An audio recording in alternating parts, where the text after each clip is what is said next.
कुछ बच्चे ऐसे भी होंगे जो ये कहेंगे भैया ये एएलपी है क्या। पहले जो वैकेंसी आई थी ये वाली, इसमें वैकेंसी कितनी थी? 9,970। कई बार मैं आपसे ये भी कहता हूँ, जब भी आप रेलवे के एग्जाम्स भरते हो तो ये होते हैं जोन वाइज। कई जोन ऐसे हैं जिनकी कट ऑफ बहुत कम जाती है। अगर आप कंफर्टेबल हो इंडिया में कहीं भी नौकरी करने के लिए, तो आप उस जोन में अप्लाई कर सकते हो जिस जोन में कट ऑफ कम जाती है। असिस्टेंट लोको पायलट, ट्रेन, ये कह सकते हैं आप ट्रेन चलाने का काम होगा आपका। रेलवे एएलपी का रिजल्ट आउट हो चुका है। कितनी कट ऑफ जा रही है, किस किस जोन की, अभी सारे जोनों की कट ऑफ सामने नहीं आई है, बहुत सारे जोनों की सामने आ भी गई है, उसके बारे में बताऊंगा। और साथ में आप में से जितने बच्चे इस वीडियो को देख रहे हैं, मुझे पता है इस वीडियो को देखने वाले कुछ बच्चे ऐसे भी होंगे जो ये कहेंगे भैया ये एएलपी है क्या, हमें तो पता ही नहीं चला कब इसकी वैकेंसी आई, कब चलेगी। कुछ बच्चे ऐसे होंगे जिन्होंने वाकई में इसका एग्जाम दिया होगा, जिनका कट ऑफ में नाम भी आया होगा, और कुछ बच्चों को इसके बारे में एबीसीडी नहीं पता होगा कि क्या इसकी जॉब होती है, क्या काम होता है। तो मैं सारी चीजें आपको धीरे धीरे बताऊंगा। ये सीबीटी 1 का रिजल्ट आया है, सीबीटी 2 कब होगा इसके बारे में भी रेलवे ने ऑफिशियल जानकारी दी है, उसके बारे में भी बात करेंगे। एक बार समझते हैं सारी चीजों को। देखो, ये एएलपी जो वैकेंसी आई है, इसमें कितनी वैकेंसी थी? पहले जो वैकेंसी आई थी वाली, इसमें वैकेंसी कितनी थी? 9,970, जो कि बाद में जाकर के वैकेंसी रिवाइज हुई और बढ़ के 10,970 हो गई। ठीक है, ये थी इसकी वैकेंसी जिसका ये रिजल्ट आया है। ठीक है, और एग्जाम की बात करूं तो ये एग्जाम हुआ था अभी फरवरी में, 13 फरवरी से लेके 16 फरवरी तक, बाद में 17 फरवरी से 18 फरवरी ये एग्जाम हुआ था। इसका रिजल्ट आउट हो चुका है।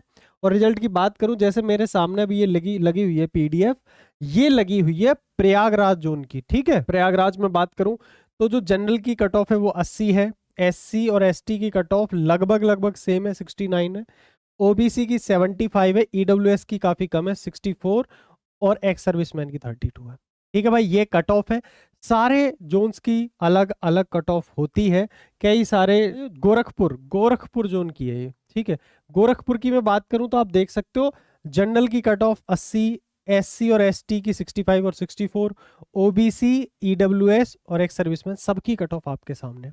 ऐसी सभी धीरे धीरे सारे जोन्स की कट ऑफ आउट हो जाएंगी। ये अहमदाबाद की है, अहमदाबाद की जनरल की कम गई है, 76 गई है। ठीक है, जबकि ईडब्ल्यूएस की बहुत कम गई है, 42। ये सीबीटी 1 की कट ऑफ है भाई। इसके बाद सीबीटी 2 होगा, तब जा करके आप चेन्नई की, ओहो चेन्नई की कट ऑफ तो बहुत ही कम है भाई।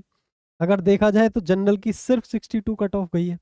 ठीक है, एससी एसटी ओबीसी। कई बार मैं आपसे ये भी कहता हूं, जब भी आप रेलवे के एग्जाम्स भरते हो तो ये होते हैं जोन वाइज। ठीक है, आप थोड़ा सा रिसर्च कर लिया करो कि किस जोन की कट ऑफ जनरली कितनी जाती है। ठीक है, कई जोन ऐसे हैं जिनकी कट ऑफ बहुत कम जाती है। अगर आप कंफर्टेबल हो इंडिया में कहीं भी नौकरी करने के लिए, तो आप उस जोन में अप्लाई कर सकते हो जिस जोन में कट ऑफ कम जाती है। तो ये सब थोड़ी समझदारी आप दिखा सकते हो।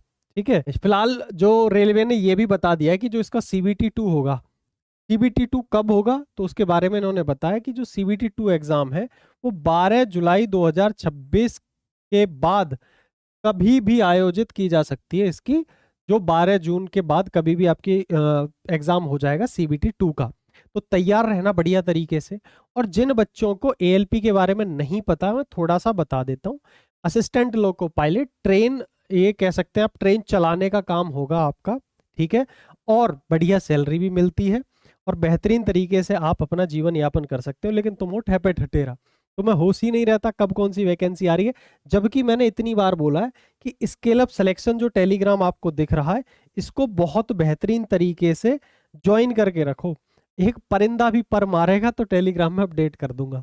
तुम्हारे काम की कैसी भी चीज हो, कोई भी चीज हो, आपको सबसे पहले इस टेलीग्राम पर दिखेगी। तो इसको कर लो ज्वाइन, यहाँ मैं आपको सारी जानकारी देता हूँ। जब इसकी सीबीटी 2 की डेट आएगी तब भी मैं बताऊंगा। सारी चीज़ें मैं आपको अपडेट करता रहता हूँ। जो समझदार बच्चे हैं वो हमारे साथ लगातार जुड़े हुए हैं। और ये अपनी एप्लीकेशन है, स्केल अप एप्लीकेशन, इसे आप डाउनलोड कर लो अपने फ़ोन में। हमारे बैचेस वगैरह यहाँ पे चलते हैं। मैथमेटिक्स पढ़ने में कहीं से कहीं तक भी अगर कोई दिक्कत आती है तो आप यूट्यूब चैनल पर जा करके थोड़ा सा धुरंधर सीरीज़ को एक्सप्लोर कर लो, डेली डोज को एक्सप्लोर कर लो। ये हमारी रिसेंट की सीरीज़ है। इन सीरीज को देखने से आपको आइडिया लग जाएगा कि मैथ इतनी भी मुश्किल नहीं है जितनी आप समझते हैं। ठीक है, चलिए तब तक के लिए मस्त रहिए, मुस्कुराते रहिए। मिलते हैं अदर वीडियोस में। कोई भी अपडेट कैसा भी आता है तो मैं शॉर्ट के माध्यम से या लॉन्ग वीडियो के माध्यम से आपको जरूर अपडेट करता हूँ। मस्त तरीके से अपडेट रहने के लिए टेलीग्राम जरूर ज्वाइन कर लेना। तब तक के लिए टाटा, बाय बाय, नमस्कार।